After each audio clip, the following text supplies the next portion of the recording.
আপনারাই ওসমান হাদিকে হত্যা করিয়েছেন, আবার আপনারাই এটাকে ইস্যু করে নির্বাচন বানচাল করার চেষ্টা করতেছেন। আপনারা যারা রাষ্ট্র ক্ষমতায় থাকাকালীন অবস্থায় ওসমান হাদিকে হত্যা করা হয়েছে, এই হত্যার দায় আপনারা এড়াতে পারবেন না। আপনাদেরও বিচার হবে। শহীদ ওসমান হাদির গোটা খুনি চক্রকে জাতির সামনে উপস্থাপন করুন। একটা জিনিস আপনারা মনে রাখবেন, বাংলাদেশের জুলাই বিপ্লবের আগে যারা ক্ষমতাধর ছিলেন, যারা রাষ্ট্রকে নিজেদের মনে করতেন, তারা কিন্তু আজকে কেউই বাংলাদেশে নাই। তারা পালাতে বাধ্য হয়েছে। ওসমান হাদির বিচার যদি না হয়, আপনারাও একদিনে বাংলাদেশ থেকে পালাতে বাধ্য হবেন।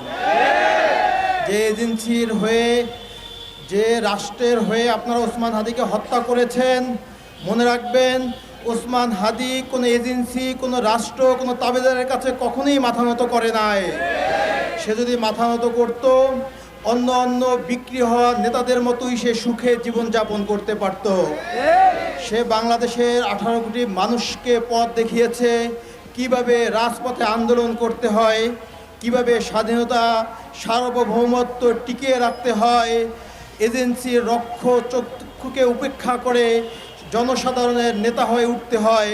ওসমান হাদি এটা আমাদের সামনে প্রমাণ করে গেছেন। আপনারা দেখবেন জীবিত ওসমান হাদির চেয়ে শহীদ ওসমান হাদি অনেক গুণ শক্তিশালী হয়ে আমাদের মাঝে ফিরে আসছে। বাংলাদেশের কোটি কোটি মানুষ ওসমান হাদির বিচারের অপেক্ষায় আছে। সরকারের কাছে আমি অনুরোধ করব, আপনারা যারা রাষ্ট্র ক্ষমতায় থাকাকালীন অবস্থায় ওসমান হাদিকে হত্যা করা হয়েছে, এই হত্যার দায় আপনারা এড়াতে পারবেন না।